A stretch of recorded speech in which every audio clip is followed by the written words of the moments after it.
Lecture 8. Tenses. Objectives of the lecture. In active and passive voice. Present perfect tense, past perfect tense, future perfect tense, including exercise and use of these tenses. For more lectures, subscribe my channel and click the bell icon. Past continuous और future continuous tenses को सीखने के बाद आज हम perfect family की तरफ बढ़ते हैं। यानी आज का टॉपिक है present perfect, past perfect and future perfect tenses. Dear students and listeners, मैं आपको रिकमेंड करता हूँ कि अगर आप चैनल पर नए हो और इस वीडियो को देख रहे हो तो आप पहले ग्रामर के सेक्शन में जाइए मेरे चैनल के ऊपर और पहले ही वीडियो से शुरू करें, क्योंकि अगर आपको एक्टिव पैसिव वॉइस का पता ना हो और इस तरह अगर आपको वो 3 स्टेप्स याद ना हो जिनके ज़रिए हम ये 12 टेंसेस कवर करने जा रहे हैं, तो फिर आपके लिए ये वीडियो इतना हेल्पफुल नहीं होगा। प्रेजेंट परफेक्ट की उर्दू पहचान है चुका है, चुकी है, चुका हूँ, चुके हैं, लिया है, दिया है, गया है वगैरह। इस तरह पास्ट परफेक्ट टेंस की उर्दू पहचान हमारे साथ क्या है? चुका है, चुका था, चुकी थी, चुके थे, लिया था, गया था, दिया था वगैरह। और इस तरह फ्यूचर में होगा चुका होगा, चुकी होगी, चुके होंगे, लिया होगा, दिया होगा, गया होगा वगैरह। 3 स्टेप्स के अंदर हमने पहला स्टेप कवर कर लिया। दूसरा स्टेप हमारा क्या था कि हम टेंस के ऑक्सिलरीज को देखेंगे कि इस टेंस में कौन सी ऑक्सिलरीज यूज़ होगी। तो प्रेजेंट परफेक्ट के ऑक्सिलरीज हमारे साथ हैज़ और हैव है। इस तरह पास्ट परफेक्ट की ऑक्सिलरी हैड है और फ्यूचर परफेक्ट की ऑक्सिलरी विल हैव और शिल हैव है। तीसरा जो हमारा स्टेप है, हम मेन वर्ब की तरफ बढ़ेंगे। ये बात याद रखिए कि जब परफेक्ट टेंसेस की बात हो रही हो, यानी परफेक्ट फैमिली की बात हो रही हो, चाहे प्रेजेंट हो, पास्ट हो या फ्यूचर, तीनों के अंदर हम V3 का यूज़ करेंगे। मिसाल के तौर पर मैं आपको यहाँ एक मिसाल लिखता हूँ।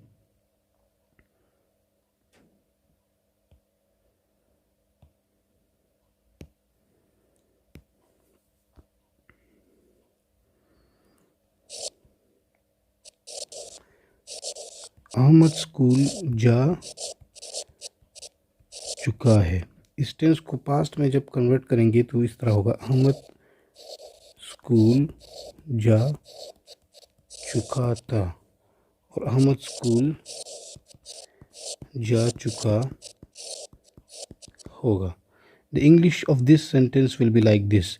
लास्ट पार्ट पहला स्टेप हमने यूज़ किया तो टेंस हमारा प्रेजेंट परफेक्ट है। दूसरा, इस केस में हम चूँकि ये प्रेजेंट परफेक्ट का टेंस है तो हम ऑक्सिलरी हैज़ या हैव चूज़ करेंगे। हैज़ तब इस्तेमाल होगा जब हमारा पर्सन या हमारा पर्सन अहमद है। अगर हमारा पर्सन थर्ड पर्सन सिंगुलर हो तो हम हैज़ का यूज़ करेंगे, और अगर हमारा पर्सन थर्ड पर्सन प्लूरल हो या फर्स्ट पर्सन सिंगुलर यानी आई हो तो हम फिर हैव का यूज़ करेंगे। लिहाजा हमारा सब्जेक्ट जो है वो अहमद है तो हम सेंटेंस को हैज़ की ऑक्सिलरी के साथ लगाएंगे, अहमद हैज़। और मैंने आपको कहा कि जो मेन वर्ब होगा वो हम V3 इस्तेमाल करेंगे। Ahmed has go went gone, Ahmed has gone to school. इस तरह यहाँ क्या होगा, यहाँ फर्स्ट पर्सन, सेकंड पर्सन और थर्ड पर्सन तीनों के लिए, चाहे वो सिंगुलर हो या प्लूरल हो, हम हैड ही लगाएंगे। तो अहमद हैड और ऑक्सिलरी के बाद यानी हेल्पिंग वर्ब के बाद जब मेन वर्ब लगाएंगे तो वो V3 होगा, Ahmed had gone to school. In this case मैंने आपको बताया था कि अगर आपका सब्जेक्ट फर्स्ट पर्सन सिंगुलर यानी आई हो या फर्स्ट पर्सन प्लूरल यानी वी हो तो इन दोनों केसेस में हम शेल हैव लगाएंगे, बाकी तमाम के साथ विल हैव लगाएंगे। ये बात अच्छी तरह से जहन नशीन रखिए कि ये मैंने आपको बताया कि थर्ड पर्सन सिंगुलर के लिए हैज़ लगाएंगे और थर्ड पर्सन प्लूरल या फर्स्ट पर्सन सिंगुलर के लिए हैव लगाएंगे। यहाँ आप देखिए विल के साथ भी हैव लगा है और शेल के साथ भी हैव लगा है। ये एक ही ऑक्सिलरी काउंट होती है और इस फ्यूचर परफेक्ट टेंस में हम यही ऑक्सिलरी को यूज़ करते हैं, विल के साथ भी हैव और शेल के साथ भी हैव। लिहाजा ये दोनों वर्ड जो है ये एक ऑक्सिलरी की तरह काम करता है। ठीक है, तो हमारा सेंटेंस यह होगा, अहमद जो कि थर्ड पर्सन सिंगुलर है तो हम विल लगाएंगे, अहमद विल हैव, और मेन वर्ब हमारे साथ क्या लगेगा, V3, Ahmed will have gone to school. ये था हमारे तीनों टेंसेस एक्टिव वॉइस में। अब इन तीनों टेंसेस को पैसिव वॉइस में यूज़ करने की कोशिश करते हैं। पैसिव वॉइस में मैंने आपको बताया था कि पहचान हमारे साथ सेम ही रहती है, लेकिन परफेक्ट फैमिली की मोस्टली सिचुएशन में हमारे साथ लिया है, दिया है और गया है पैसिव वॉइस में यूज़ होता है। ठीक है, तो पैसिव वॉइस में और एक्टिव वॉइस में पहचान चूँकि सेम रहती है तो हम दूसरे स्टेप की तरफ बढ़ती है। हम यहाँ ऑक्सिलरी तब्दील करेंगे। एक्टिव वॉइस में ऑक्सिलरीज हैज़ और हैव थी। अब पैसिव वॉइस में ऑक्सिलरीज हैज़ बीन और हैव बीन यूज़ होगा। इस तरह यहाँ बीन, तीनों के साथ हम बीन ऐड करेंगे। यहाँ हैड था तो यहाँ हैड बीन लगेगा, यहाँ विल हैव था, शेल हैव था तो will have been, shall have been. और मैंने आपको पहले ही बताया था कि जब पैसिव की बात हो रही हो तो हम मेन वर्ब V3 यूज़ करते हैं। फॉर एग्ज़ाम्पल मैं एक सेंटेंस लिखता हूँ पैसिव वॉइस में कि अहमद को पैसे दी जा चुकी है। किसने पैसे दी है उसको हमने मेंशन नहीं किया है, लिहाजा ये हमारे साथ पैसिव बनता है। तो हम यूज़ करेंगे चूँकि हमारा अगेन सब्जेक्ट जो है वो अहमद है, that is third person singular, तो हम किसका यूज़ करेंगे, हैज़ बीन का। अहमद हैज़ बीन, और मैंने आपको बताया जो मेन वर्ब यूज़ होगा वो V3 होगा। Give, gave, given. Ahmed has been given the money. किसने दी है पैसे उसको हमने मेंशन नहीं किया है। इन दिस केस अहमद को पैसे दी जा चुकी थी, Ahmed had been given. Same ही सेंटेंस है लेकिन जो ऑक्सिलरी होगा वो यहाँ हैड बीन होगा, और सेम ही सेंटेंस है लेकिन जो ऑक्सिलरी होगा वो विल हैव बीन होगा। यानी Ahmed will have been given the money. Ahmed will have been given the money. ये तो हमारा पैसिव वॉइस। इन दोनों की, एक्टिव और पैसिव दोनों के ऊपर हम तफसील के साथ नीचे एक्सरसाइज जब कवर करेंगे तो आपको फिर अच्छी तरह से समझ आएंगे। चलो अब इन दोनों टेंसेस की, तीनों टेंसेस के ऊपर एक्टिव और पैसिव वॉइस में एक्सरसाइज करते हैं। नंबर 1, अली अपना काम मुकम्मल कर चुका है। तो आप गेस कर ले कि इसका ट्रांसलेशन किस तरह होगा। अली जो कि है वो थर्ड पर्सन सिंगुलर है, तो मैंने आपको बताया कि जब थर्ड पर्सन सिंगुलर हो तो हम ऑक्सिलरी हैज़ लगाएंगे। अली हैज़, और ऑक्सिलरी के बाद मेन वर्ब काम मुकम्मल करने को हम कहते हैं complete. Complete, completed, completed. Ahmed, Ali has completed has work. ठीक है, इस तरह यहाँ कैसे होगा, अली अपना काम मुकम्मल कर चुका था। यहाँ चूँकि उर्दू पहचान चुका था, चुकी थी है, तो यहाँ इंग्लिश कैसे होगा, अली हैड, ऑक्सिलरी अब हैड होगा, अली हैड, और इस तरह कंप्लीटेड हैज़ वर्क। ठीक है, फ्यूचर में कैसे होगा, अली चूँकि थर्ड पर्सन सिंगुलर है तो हम ऑक्सिलरी कौन से लगाएंगे, अब गेस करें। Yes, good, will have. Ali will have completed और फिनिश्ड दोनों एक ही, कंप्लीटेड हैज़ होमवर्क। इन तीनों टेंसेस को हम अब पैसिव वॉइस में लिखने की कोशिश करते हैं। Ali has completed has work. Passive voice में मैंने आपको पहले ही लेक्चर में बताया था कि पैसिव वॉइस में अली जो सब्जेक्ट है वो ऑब्जेक्ट की तरफ आता है, यानी ऑब्जेक्ट का प्लेस लेता है, और ऑब्जेक्ट जो है वो सब्जेक्ट का प्लेस लेते हैं। ठीक है, तो जब ये सेंटेंस हम पैसिव वॉइस में कन्वर्ट करेंगे तो हमारा सब्जेक्ट फिर वर्क होगा। सो हम कहेंगे कि द वर्क, और ऑक्सिलरी हम यहाँ हैज़ बीन लगाएंगे। हमने ऊपर मेंशन किया ना पैसिव वॉइस में हमारे साथ ऑक्सिलरी कौन से लगे, हैज़ बीन।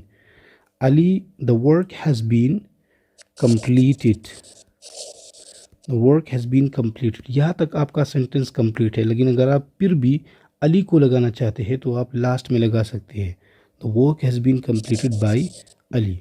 इस तरह पास्ट में ये कैसे होगा, अगेन अली को जो है वो वर्क की जगह ले जाए और वर्क को अली की जगह, तो यह होगा द वर्क, और हैड की जगह आप हम बीन ऐड करेंगे, the work had been finished या कंप्लीटेड।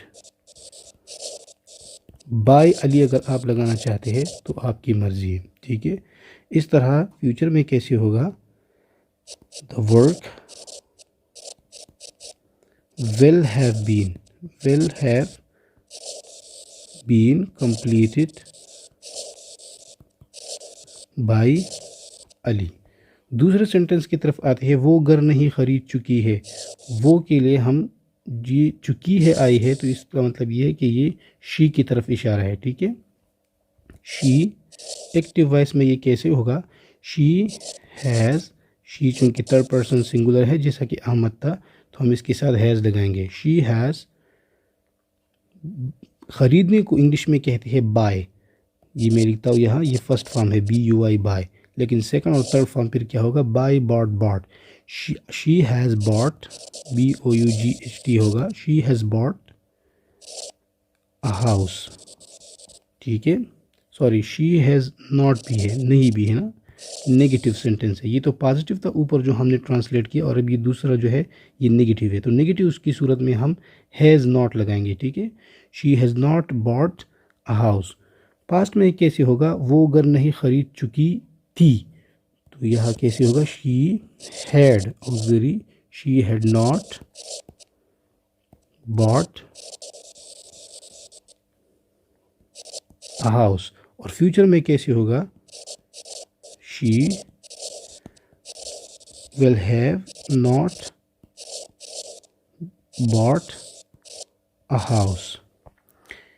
इस सेंटेंस को अब फ्यूचर पैसिव वॉइस में लिखते हैं। She has not bought a house, तो हाउस जो है वो शी का जगह रहेगा और शी जो है हाउस का। The house has not been bought, ठीक है, the house has not been bought. मैं ये कहाँ लिखूँ, मैं थोड़ा मिटा लेता हूँ, इसका पैसिव वॉइस में यहाँ लिखता हूँ क्योंकि जगह थोड़ा कम है। तो क्या होगा, द हाउस, अब ऑक्सिलरी हैज़ बीन लगेगा ना पैसिव वॉइस है, the house has been bought. अगर बाय हर लगाना चाहते हैं तो लगा दे, वरना यहाँ तक सेंटेंस काफ़ी है। The house has been bought by her. ये पास्ट में कैसे होगा पैसिव वॉइस में, एक्टिव में क्या था, she had not bought a house, तो पैसिव में कैसे होगा, the house had not been, ठीक है, द हाउस और हैड के बाद बीन लगाएंगे, the house had not, sorry had के बाद नॉट लगाएंगे, the house had not been bought, ठीक है, बाय हर। और फ्यूचर में कैसे होगा, द हाउस, अब ऑक्सिलरी विल हैव लगेगा ना, the house will have not been bought, ठीक है। तीसरे सेंटेंस की तरफ आते हैं, क्या आपने नया मकान ख़रीदा है। अब ये इंटरागेटिव सेंटेंस है, ठीक है। तो इंटरागेटिव सेंटेंस की सूरत में मैंने आपको तकरीबन दूसरे लेक्चर में बताया था कि आपने क्या करनी है, जो ऑक्सिलरीज यूज़ होगा वो सेंटेंस के शुरू में आएगा। तो ऑक्सिलरी यहाँ हमारे साथ कौन सा लगेगा, ऑक्सिलरी हमारे साथ हैज़ हैव है ना, और आपको इंग्लिश में क्या कहते हैं, यानी आप सेकंड पर्सन है ना, यू है, तो यू के साथ हम हैव लगाते हैं, ठीक है। तो इस तरह क्या, ये सेंटेंस इस तरह बनेगा, have you bought, have you bought a house. Dear students and listeners, मैं दोबारा ये सेंटेंस की एक्सप्लेनेशन करता हूँ, आपको थोड़ा कन्फ्यूजन होगा। मैंने कहा था कि जो ही ऑक्सिलरीज यूज़ होगी, ऑक्सिलरीज का पता हमने यहाँ लगाए है। हमारे साथ एक्टिव वॉइस में हैज़ या हैव लगता है। मैंने आपको बताया कि हैज़ हम थर्ड पर्सन सिंगुलर के साथ लगाते हैं, और हैव जो है वो हम फर्स्ट पर्सन सिंगुलर, इस तरह थर्ड पर्सन सिंगुलर और सेकंड पर्सन सिंगुलर प्लूरल दोनों के साथ भी लगाते हैं, ठीक है। तो यह चूँकि हमारा ऑक्सिलरी जो है, सॉरी सब्जेक्ट जो है वो यू है, यानी सेकंड पर्सन सिंगुलर है या प्लूरल है, तो हम क्या लगाएंगे, हैव लगाएंगे। हैव यू, और जो मेन वर्ब इस्तेमाल होगा वो बाय बॉट बॉट यानी V3 इस्तेमाल होगा, ठीक है। तो have you bought a house, ये टेंस पास्ट में किस तरह होगा, हैव की जगह हम ऑक्सिलरी चेंज करेंगे हैड की वजह से ये सारा टेंस जो है वो पास्ट परफेक्ट में चला जाता है। हैड यू और मेन वर्ब जो है वो बॉट लगेगा, have you bought a house, ठीक है। और फ्यूचर में ये कैसे होगा, will have you bought a house, क्या आप नया मकान ख़रीद चुके होंगे। will have you bought a new house, ठीक है। नया का जिक्र मैंने यहाँ नहीं किया, नया के लिए हम न्यू यूज़ करते हैं। have you bought a new house, यहाँ न्यू लगा दे। had you bought a new house, और यहाँ भी will have you bought a new house। इसका पैसिव वॉइस कैसा होगा, हैव की जगह हम क्या बीन भी लगाएंगे ना, तो इस तरह होगा हैव यू, मैं यहाँ लिखता हूँ फिर मिटाऊंगा, साफ लिखता हूँ हैव यू, और यू की बाद हम बीन लगाएंगे, ठीक है। इस तरह नहीं लगाएंगे कि हैव बीन यू, हैव और बीन के दरमियान में हम अपना सब्जेक्ट लगाएंगे, हैव यू बीन, ठीक है। हैव यू बीन, सॉरी, ये तो मैं पैसिव की बात कर रहा हूँ, मैं यहाँ मिटा लेता हूँ। पैसिव में जो है हाउस वो क्या लगेगा, यू का जगह लेगा, ठीक है। तो फिर इस तरह होगा हैव, अब चूंकि हाउस जो है वो थर्ड पर्सन तो सिंगुलर है ना, या तो यू जो है वो सेकंड पर्सन प्लूरल या सिंगुलर बोथ के लिए हम हैव लगाते हैं, लेकिन यहाँ अब हमारा हाउस जो है वो तो थर्ड पर्सन सिंगुलर है, लिहाजा हम हैज़ से सेंटेंस शुरू करेंगे पैसिव वॉइस में, हैज़, और हैज़ के बाद क्या लगाएंगे, हैज़ द हाउस। मैंने आपको बताया कि हैज़ और सब्जेक्ट की यानी हैज़ और बीन के दरमियान हम अपना सब्जेक्ट लगाते हैं, has the house been bought, ठीक है। बाय यू को अगर आप मेंशन करना चाहते हैं तो करें, वरना आपकी मर्ज़ी है। इस तरह ये टेंस पास्ट में किस तरह होगा पैसिव वॉइस में, ये हमने हैज़ से शुरू किया तो यहाँ हम हैड से शुरू करेंगे, हैड द हाउस, और फिर बीन लगाएंगे, had the house been bought by you. उस तरह फ्यूचर में क्या होगा,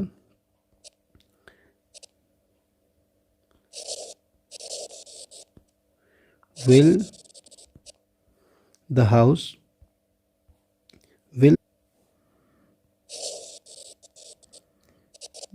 house और इस तरह हम बीन लगाएंगे, will the house been bought by you, ठीक है। चौथे सेंटेंस की तरफ आते हैं जो कि सवालिया भी है और इसके साथ साथ नेगेटिव भी है। तो इस केस में हम क्या करेंगे, हम एक्टिव वॉइस में, पहले एक्टिव वॉइस की बात करते हैं ना। एक्टिव वॉइस में हम क्या करेंगे, मैं ये थोड़ा मिटा देता हूँ ताकि हमारे पास जगह आ जाए। मैंने आपको बताया कि हम सेंटेंस जो है वो ऑक्सिलरी से तब शुरू करेंगे जब हमारा सेंटेंस जो है वो इंटरोगेटिव हो, या हमारा सेंटेंस इंटरोगेटिव है तो हम लिखेंगे अगेन हैज़, क्योंकि हमारा सब्जेक्ट जो है, सब्जेक्ट को आपने मालूम करनी है उन्हों, दे जो कि थर्ड पर्सन प्लूरल है तो हम सेंटेंस हैव से शुरू करेंगे, हैव दे, ठीक है। और यहाँ नहीं भी आया है, हैव दे नॉट, ठीक है, हैव दे नॉट। और जूते रखने को क्या कहते हैं, कीप, लेकिन कीप फर्स्ट फॉर्म है, हम तो थर्ड फॉर्म लगाएंगे ना, V3 लगाएंगे ना, keep, kept, have they not kept my shoes, मेरे जूते, माई shoes, have they not kept my shoes, क्या उन्होंने मेरे जूते नहीं रख दिए हैं, ठीक है। तो ये इसका एक्टिव है। इसका पैसिव कैसे बनेगा, फिर ये दोनों ट्राई कर लेते हैं, पहले इसको जो है कवर कर लेते हैं। पैसिव वॉइस में जो है हमारा ये, अब आपने क्या करनी है पैसिव वॉइस में, आपने ऑब्जेक्ट को मालूम करनी है। सब्जेक्ट और ऑब्जेक्ट को आपको अच्छी तरह से पता होनी चाहिए, सब्जेक्ट ऑब्जेक्ट क्या होती है वो हमने पहले लेक्चर में डिस्कस किया है, ठीक है। हमारा सब्जेक्ट जो है वो उन्हों है, और ये सब्जेक्ट जो है यानी काम किस चीज़ पर हो रहा है या कौन सा ऐसा चीज़ है जो काम वसूल कर रहा है, तो हमारे पास जो है वो शूज़ है, ठीक है। शूज़ हमारा ऑब्जेक्ट बन गया, तो हम सेंटेंस अब शूज़ से शुरू करेंगे। शूज़ चूँकि, ठीक है, हम सेंटेंस शूज़ से शुरू करेंगे, लेकिन यहाँ हमारे पास सेंटेंस जो है वो सवालिया भी है ना, तो हम शूज़ से शुरू नहीं कर सकते, लिहाजा हम ऑक्सिलरी से शुरू करेंगे। और ऑक्सिलरी हमारे साथ पैसिव वॉइस में क्या है, हैव बीन है, तो हम लगाएंगे हैव और हैव के बाद हम शूज़ लगाएंगे, हैव द शूज़, और फिर उसके बाद हम क्या, बीन लगाएंगे, हैव द शूज़ बीन, और नहीं भी है तो नॉट भी लगाएंगे, have the shoes been not kept. ठीक है, बाय देम अगर आप लगाना चाहते हैं तो आप लगाए बाय देम, देम उन्हों की तरफ इशारा है। ठीक है, इस तरह ये टेंस हमारे पास पास्ट में क्या होगा, क्या उन्होंने मेरी जूती नहीं, क्या वो मेरी जूती नहीं रख चुके हैं, तो क्या वो यहाँ जो है वो देम के लिए दे की तरफ इशारा कर रहे हैं। ठीक है, तो हम क्या लगाएंगे, हैड, और हैड के बाद क्या, दे, हैड दे, और नॉट भी है, had they not kept my shoes. इसका पैसिव कैसे होगा, हम लगाएंगे अगेन हैड द शूज़, और इसके बाद क्या लगाएंगे, not been, had the shoes not been kept by them. इस तरह फ्यूचर में कैसे होगा, फ्यूचर में एक्टिव वॉइस में कैसा होगा, हम अगेन अपना जो सब्जेक्ट है वो विल से शुरू करेंगे, विल, और विल के बाद क्या लगाएंगे, दे, विल दे नॉट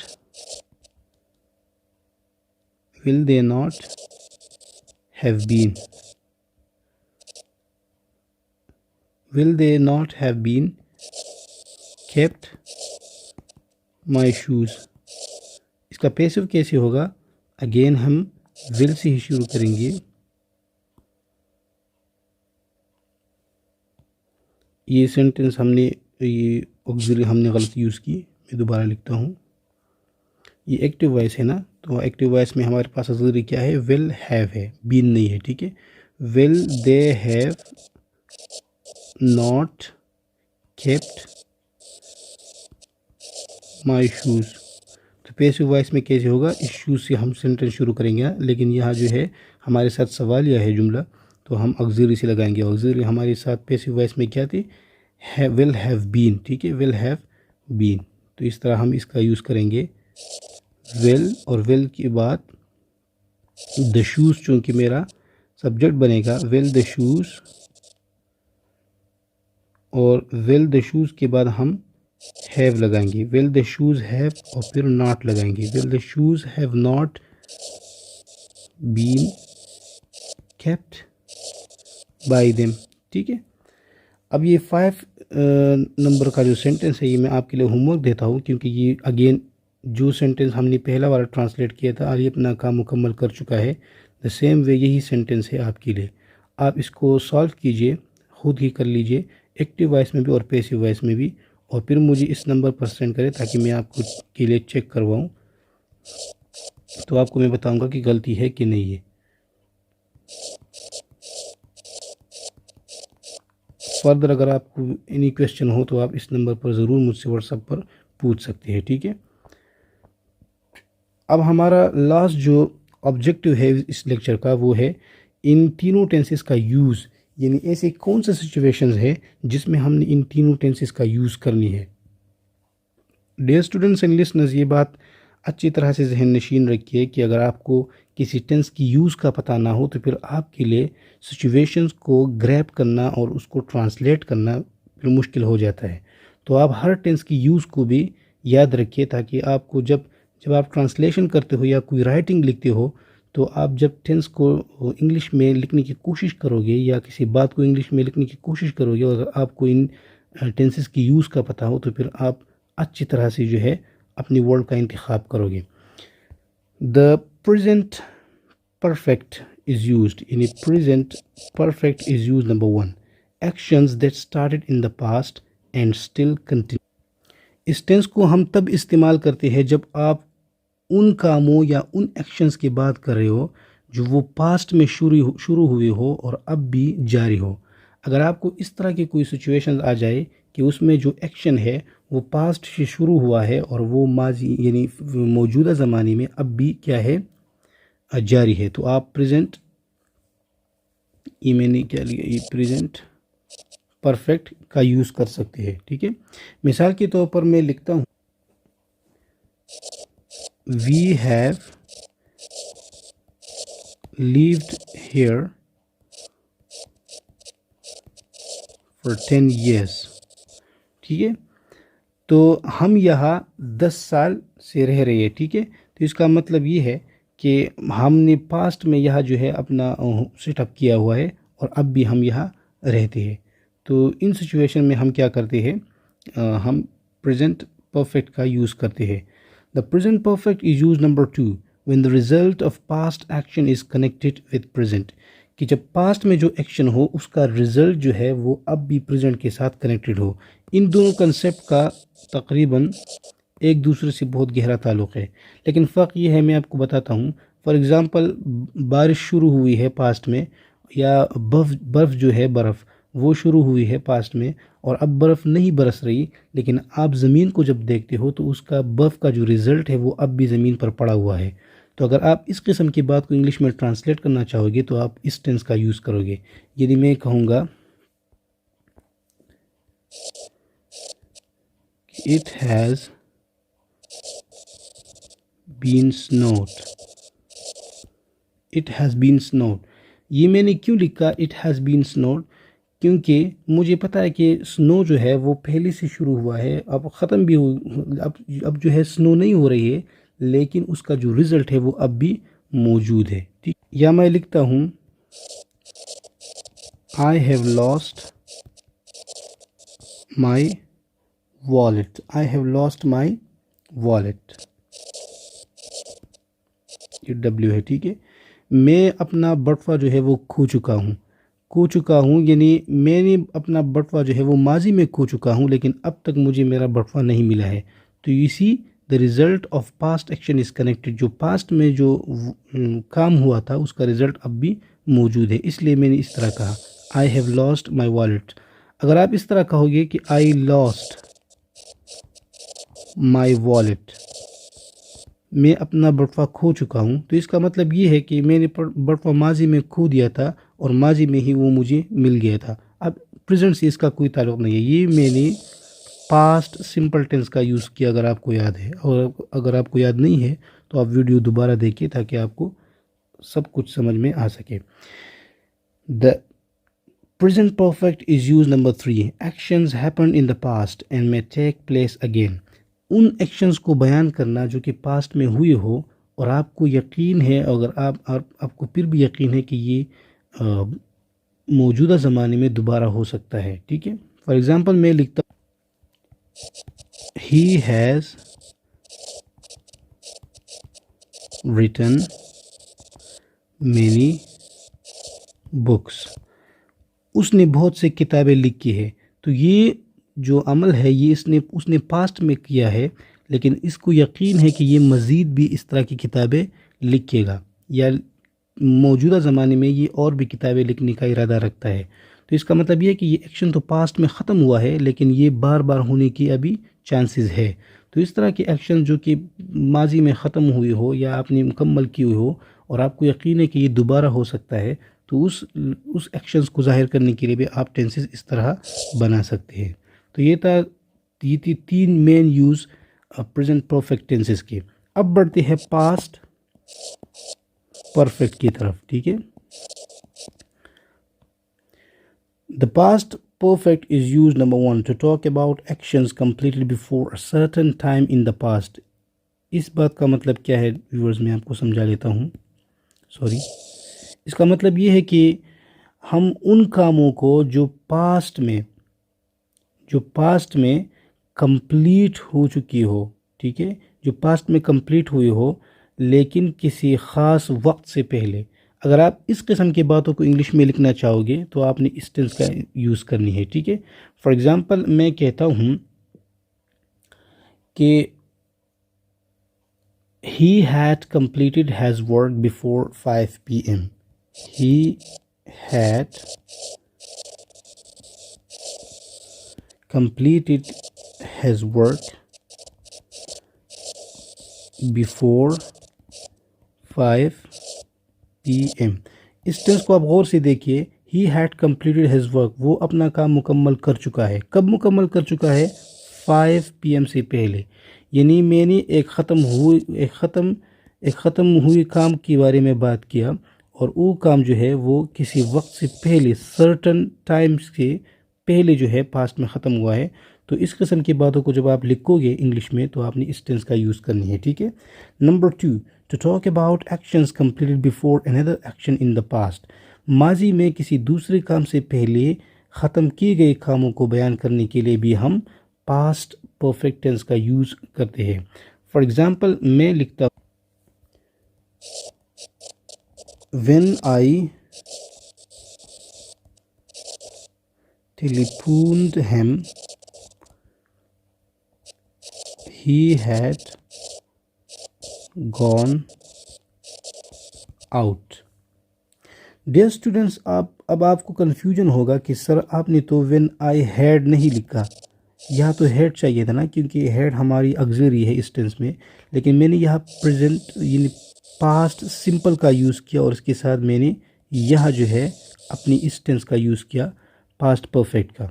तो ये बात याद रखिए कि इस कस्म के सेंटेंस जो आप इंग्लिश में ट्रांसलेट करोगे तो इसका पहला पार्ट या दूसरा पार्ट जो है, इसमें वन पार्ट जो है वो पास्ट सिंपल में कन्वर्ट होगा और दूसरा जो पार्ट है वो आप अपनी पास्ट परफेक्ट में यूज़ करनी है, ठीक है। मैं एक डायग्राम के ज़रिए ये बात आपको समझाने की कोशिश करता हूँ। फर्स्ट करें, ये मेरे पास अर्लियर पास्ट है, ये मेरे पास पास्ट है और ये प्रेजेंट वक्त है, ठीक है, प्रेजेंट टाइम है। अब मैंने आपको बताया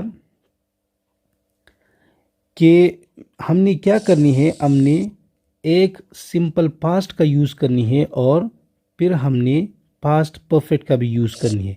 ये सेंटेंस आप दोबारा ले लें, when I telephoned him, when I telephoned him, मैंने जब उसे कॉल किया, उसे टेलीफोन किया, ये था मेरा क्या, पास्ट सिंपल, ठीक है। अब इस पास्ट सिंपल के बाद जो है मैंने क्या करनी है, मैंने अपना दूसरा पार्ट जो है वो अर्लियर पास्ट यानी इस काम से पहले बाद में जो काम हुआ था उसको फिर लिखना है।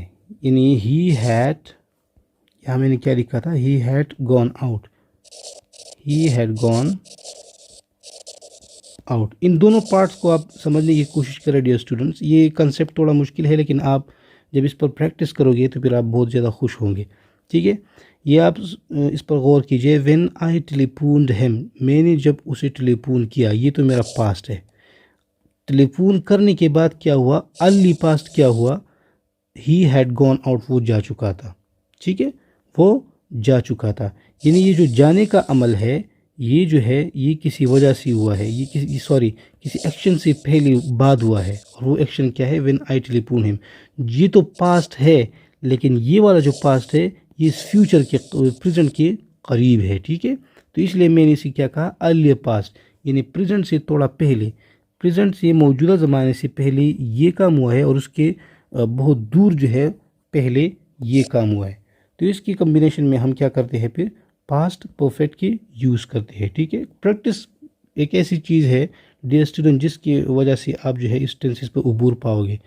मैं आपको असाइनमेंट देता हूँ, आप वो प्रैक्टिस कर लें, इंशाल्लाह आपके लिए कोई डिफ़िकल्टी नहीं रहेगी। अब हम मूव करते हैं फ्यूचर परफेक्ट टेंस की तरफ। यानी फ्यूचर परफेक्ट टेंस को हमने कब इस्तेमाल करनी है। Number 1, to mention the completion of an action in the future, to talk about the completion of an action in the future। Future में किसी काम के ख़त्म होने को मेंशन करना, उसके बारे में बताना, उसके बारे में जब आप बताओगे तो आपने क्या करनी है, फ्यूचर परफेक्ट का यूज़ करनी है। फॉर एग्ज़ाम्पल मैं लिखता हूँ कि I shall have gone abroad next year, I shall have gone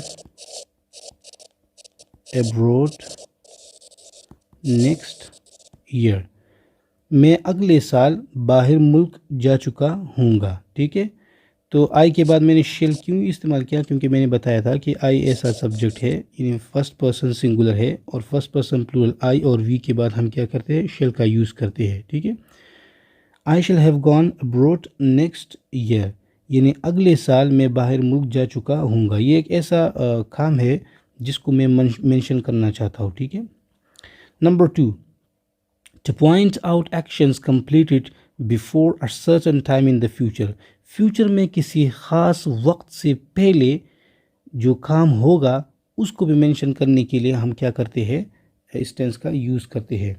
यानी मैं कहता हूँ कि for example, I shall have completed my task by 5 PM। I shall have completed my task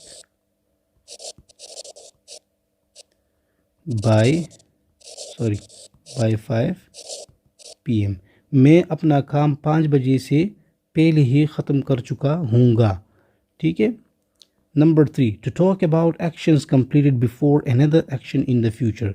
किसी दूसरे काम से पहले जो पहला वाला काम ख़त्म हो चुका होगा उसके बारे में जब बात करेंगे तो हम इस टेंस का यूज़ करेंगे। फॉर एग्जांपल, मैं कहता हूँ कि the train will have left, train जा चुका होगा, before you reach the station, आपका स्टेशन पहुंचने से पहले। ये मैं लिख दूँ, the train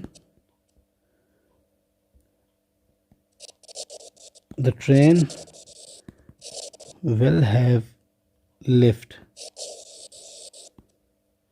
before you reach the station. Before you reach the station. ये इसमें 2 कामों का जिक्र किया गया है। The train will have left, यहाँ तक ये देखिए आप, ये जो एक्शन है ये कंप्लीट होगा किससे, इससे पहले, यू रीच द स्टेशन, यानी आपके आने से पहले जो है ट्रेन जो है वो जा चुका होगा। उम्मीद रखता हूँ कि इस लेक्चर को आपने खूब एंजॉय किया होगा और इससे बहुत कुछ आपको सीखने को मिले हो। आज का लेक्चर जो है मैं वो शॉर्ट अल्फाज में आपको बयान करना चाहता हूँ। Present perfect, past perfect, future perfect की जो उर्दू पहचान है वो यहाँ मैंने मेंशन की है। आप इसका स्क्रीनशॉट ले लें और फिर देख लिए। इसमें जो ऑक्सिलरीज यूज़ होगी, हैज़, हैव होगी, पास्ट में हैड होगा और फ्यूचर में विल हैव, शिल हैव होगा, ठीक है। और तीनों में जो है हमारे पास जो मेन वर्ब यूज़ होगा वो V3 होगा, एक्टिव वॉइस में भी और पैसिव वॉइस में भी। पैसिव वॉइस में फिर हमारे साथ ऑक्सिलरीज क्या होगी, हैज़ और हैव की जगह हैज़ बीन, इन तीनों के साथ बीन लगाए तो फिर आपके साथ ये ऑक्सिलरीज जो है वो सामने आते हैं। डियर स्टूडेंट्स, मैं एक बार फिर आपको बताना चाहता हूँ कि अगर आपको किसी टेंस के ऑक्सिलरीज का पता ना हो तो आप टेंसेस को बिल्कुल भी यूज़ नहीं कर पाओगे।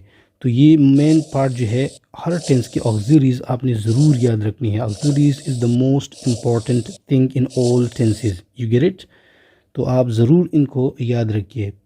आपके लिए होमवर्क क्या है, असाइनमेंट ये है कि आप जो है 5 सेंटेंसेस या 10 सेंटेंसेस ईच टेंस पर बनाओ, एक्टिव वॉइस में भी और पैसिव वॉइस में भी। Interrogative sentences, negative sentences, negative interrogative sentences, आप इन तीनों किस्म के सेंटेंसेस बनाओ और फिर मुझे व्हाट्सएप पर सेंड करो ताकि मैं उसको चेक कर लूँ अगर उसमें कोई गलती है या आपका जो कन्फ्यूजन है वो मैं दूर करूँ। उम्मीद रखता हूँ कि आज का लेक्चर आपको पसंद आया होगा। मिलती है नेक्स्ट वीडियो में। Thank you.